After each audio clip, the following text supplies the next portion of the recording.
할렐루야! 거룩한 주일을 기억하셔서 예배에 참여하시는 모든 분들을 예수 그리스도의 이름으로 다시 한번 환영하고 예수 그리스도의 이름으로 축복합니다.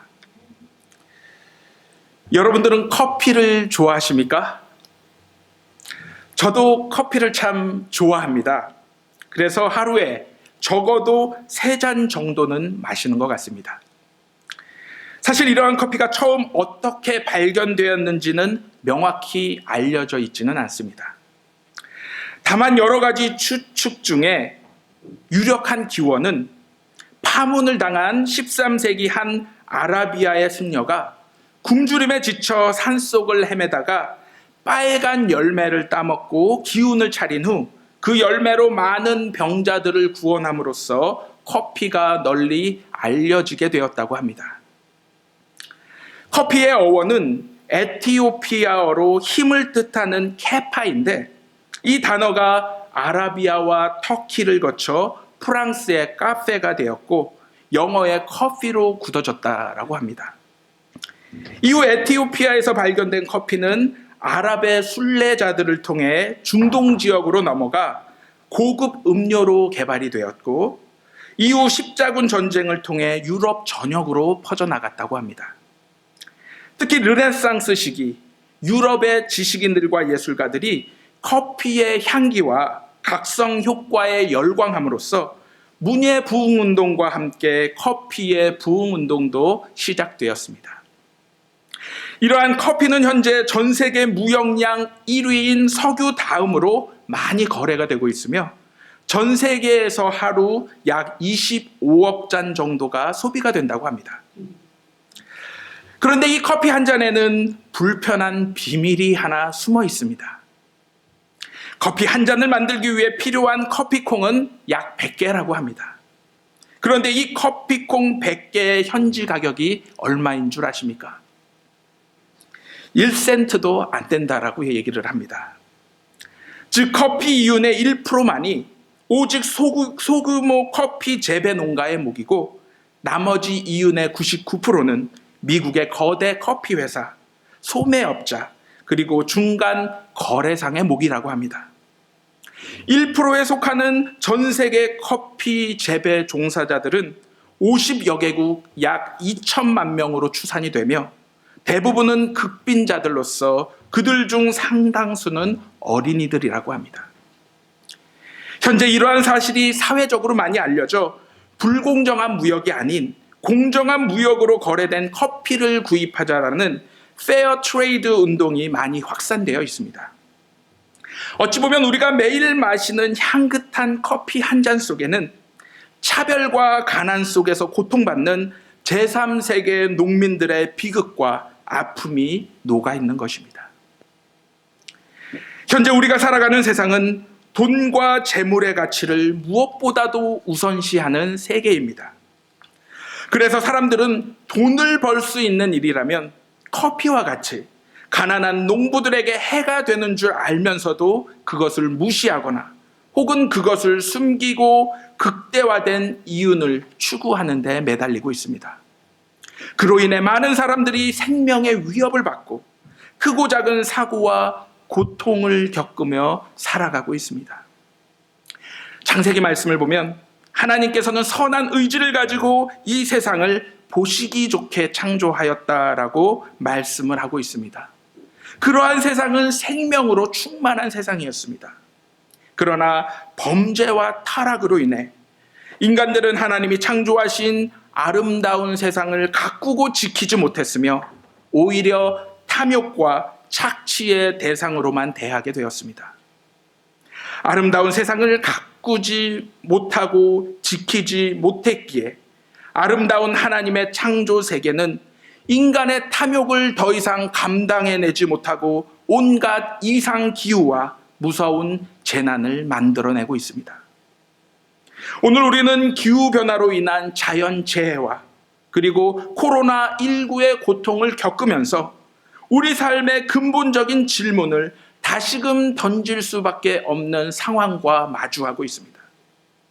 그리고 그러한 질문 앞에서 우리의 욕심과 교만함을 내려놓고 주님의 말씀으로 다시금 돌아와 그 말씀에 귀를 기울이지 않을 수 없게 된 것입니다.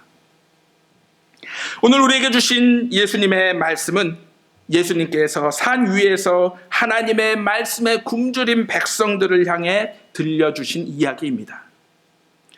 예수님께서 이러한 이야기를 들려주신 이유는 하나님의 백성들이 세상 사람들의 태도나 방법을 본받지 않고 오직 하나님의 뜻과 말씀을 따라 살도록 하기 위함이었습니다.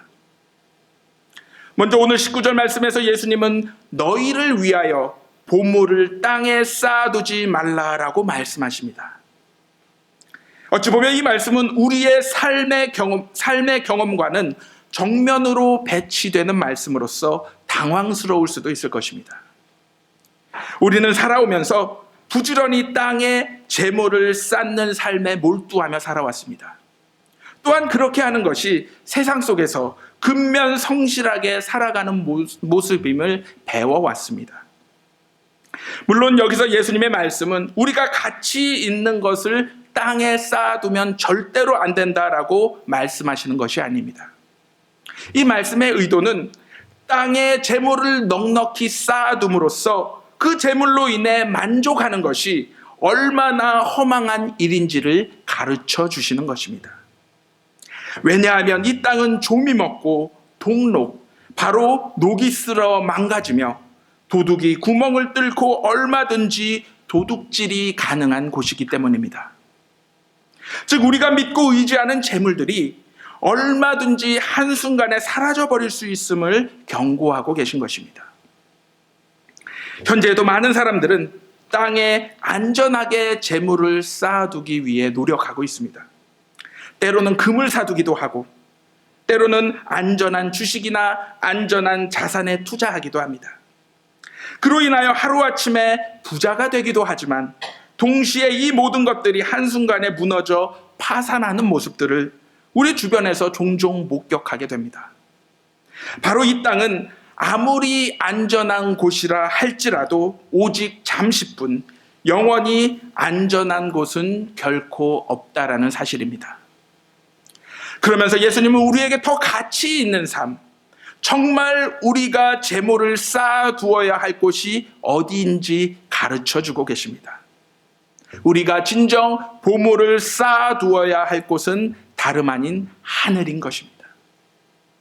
그렇다면 우리는 어떻게 하늘에 보물을 쌓아둘 수 있겠습니까?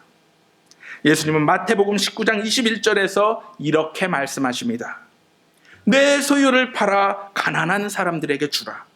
그러면 하늘에서 보화가 내게 있으리라. 예수님은 자신의 삶을 통해 친히 하늘에 보물을 쌓는 방법을 보여주셨습니다. 예수님은 세리와 죄인들의 친구가 되어주셨고 가난한 사람들과 함께 하시며 그들을 돌봐주셨으며 질병 가운데 있는 사람들에게 친히 다가가 그들을 고쳐주셨습니다. 또한 양과 염소의 비유를 통해 지극히 작은 자 하나에게 한 것이 곧 주님께 한 것이라 가르쳐 주셨습니다.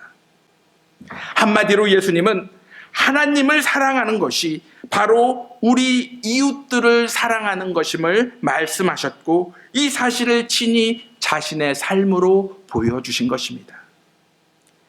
하나님은 우리 모두를 자신의 형상대로 창조하시고 자신이 가진 생명의 숨을 우리 각자에게 부어주셨습니다. 그래서 우리는 이 땅에서 하나님의 형상과 생명을 가지고 살아갈 수 있는 것입니다.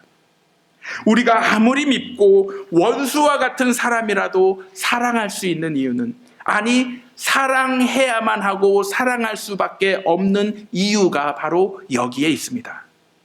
모든 사람 속에는 하나님의 형상이 깃들어 있기 때문입니다. 그러므로 우리가 우리의 형제 자매 가운데 계신 하나님의 형상을 바라보며 그 사람을 사랑한다라면 우리는 하나님을 사랑하게 되는 것이요. 이와는 반대로 미워하게 된다라면 우리는 결국 하나님을 미워하게 되는 것입니다. 이러한 사랑의 마음으로 우리의 형제 자매들에게 다가갈 때 그리고 그들의 필요와 요구에 대하여 하나님이 우리에게 베풀어 주신 은혜로 얻은 것들을 함께 나누게 될 때 우리는 비로소 그 누구도 빼앗아 갈 수 없는 소중한 것들을 하늘에 쌓을 수 있는 것입니다. 오늘 말씀을 통해 예수님은 우리가 세상에 재산을 쌓아둠으로써 잠시 동안 마음의 평안을 얻기보다는 오직 하나님만 신뢰함으로써 세상이 줄 수도 그리고 세상이 알 수도 없는 영원한 평안을 얻으라 말씀하고 계십니다. 그리하여 세상의 돈과 재물이 우리의 힘과 능력 그리고 우리 삶의 왕이 아닌 오직 하나님이 하나님 되심으로써 우리 인생의 참 주인이 되는 삶을 살아가시기를 주님의 이름으로 기도합니다. 많은 사람들이 재물에 집착하는 가장 큰 이유 가운데 하나는 앞으로 어떠한 일이 일어날지 모르니 그것을 대비하고자 하는 마음 때문일 것입니다. 바로 우리의 염려 때문입니다.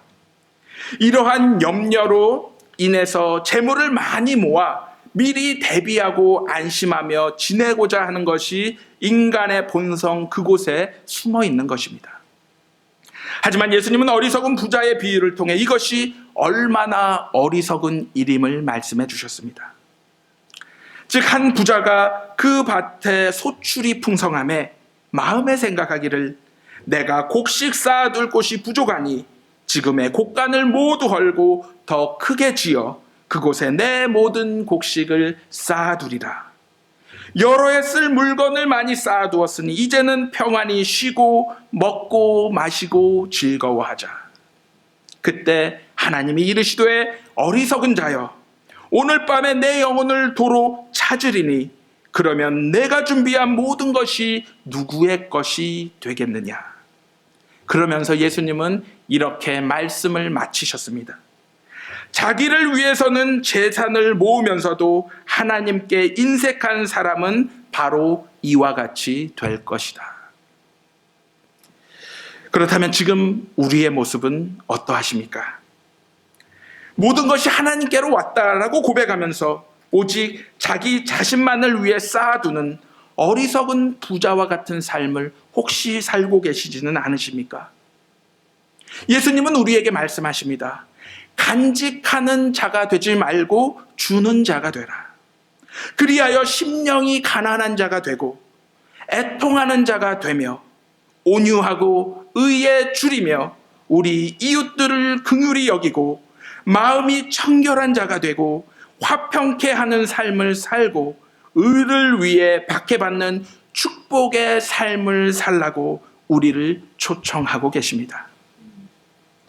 예수님이 말씀하신 복된 삶은 소유하고 가짐으로써가 아닌 나누고 버림으로써 완성되는 것임을 기억하시고 우리 모두 예수님의 부르심에 순종과 감사로 나아가시기를 주님의 이름으로 기도합니다. 마지막으로 이어지는 말씀에서 예수님은 재물로부터 진정 자유로워지는 방법을 말씀하고 계십니다. 그것은 이 세상을 창조하신 하나님만을 온전히 신뢰하고 바라봄으로써 우리의 모든 염려를 주님께 맡기는 것입니다. 공중의 새들과 백합화를 보면서 우리를 먹이고 입히시는 하나님의 은혜와 자비를 믿고 의지하라는 것입니다. 그리고 예수님은 주님을 믿고 따르는 자들이 세상의 재물보다 그리고 우리의 마음을 사로잡는 염려보다 먼저 바라보고 선택해야 할 것이 있음을 말씀합니다. 그것은 바로 하나님의 나라와 하나님의 의입니다. 하나님의 나라는 예수님과 함께 임한 나라요. 하나님의 뜻과 말씀이 실제로 이루어지는 나라입니다.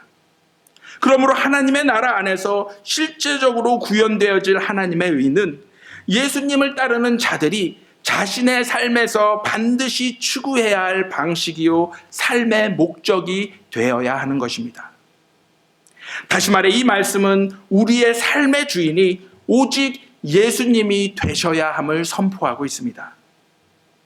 비록 우리가 사는 세상은 돈과 재물 그리고 권력으로 상징되는 만몬이 주인인 나라요. 우리의 마음 또한 세상의 근심과 걱정으로 인해 끊임없이 요동치고 있는 것이 사실입니다. 하지만 만몬과 세상의 염려가 우리를 사로잡으려 할 때 우리는 우리의 모든 필요를 아시는 창조주 하나님께 눈을 돌리라라고 예수님은 말씀하고 계신 것입니다. 그리고 예수님께서 보여주신 하나님의 나라와 그분의 의를 구하는 삶을 통해 하늘의 보물을 쌓으며 하나님이 기뻐하시는 그리스도인의 삶을 살아내야 함을 선포하고 계신 것입니다. 우리가 늘 깨어 기도하며 말씀 위에 굳게 서서 하나님과의 올바른 관계 속에 머물러 있다라면 우리의 모든 필요와 요구를 잘 아시는 하나님께서 구하지 않아도 부족함 없이 채워주실 줄로 믿습니다. 그럼에도 불구하고 우리의 삶에 무언가 부족함을 느끼고 있다라면 이 사실을 분명히 기억하시기 바랍니다. 하나님은 우리가 느끼는 그 부족함을 통해 겸손과 감사를 일깨우고 계신다라는 사실입니다. 우리의 신실하신 하나님은 이전에도 지금도 그리고 앞으로도 한치의 실수가 없으신 분이십니다. 그리하여 우리의 삶이 땅의 것이 아닌 오직 하늘의 것들을 생각하며 우리의 영원한 생명이 예수 그리스도와 함께 하나님 안에 감추어져 있음을 기억하심으로 말미암아 마지막까지 하나님의 나라와 하나님의 의를 구하는 삶인 비우고 나누고 섬기는 삶을 살아가는 저와 여러분들이 되시기를 예수 그리스도의 이름으로 간절히 기도합니다.